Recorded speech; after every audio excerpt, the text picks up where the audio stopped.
Hi everyone, it's Laura with Everyday Edits, and I wanted to share with you a fun craft you can do in just a matter of minutes.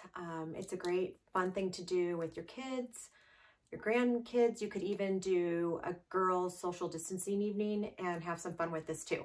So all you need are glass plates, or I like to upcycle my glass candle jars. So I have glass jars, but you could use mason jars, anything that's glass.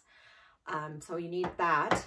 And then the other thing, all you need are oil-based Sharpies. And I put the link on my blog where you can find them online, but I found these at Home Depot over in the painting section, and they were just kind of like on an end cap, and I literally just stumbled upon them. I think they're by the spray paint.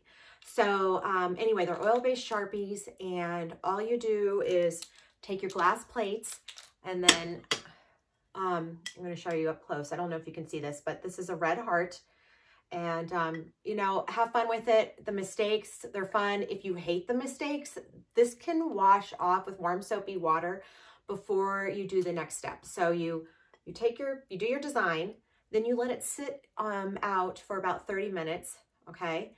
And then you put it in the oven on a baking sheet, and then turn the oven on to 350. So that's key. You want the oven to be cold when you put your plates or glass bowls or mason jars into the oven. So after you do your design, you wait 20-ish minutes for it to set, and then stick it on a baking tray into the oven for 30-ish minutes. So anyway, super fun, super easy. And then what I did is I have the glass plate, and then I do love a Tablescape. So I took red plates and just stacked them. And you really can't see it here, but you can see it on the blog.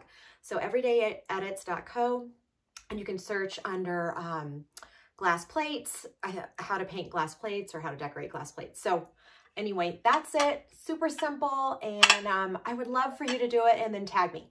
So have a great holiday. Have a great new month. We're heading into February, and make it a great week. Bye-bye.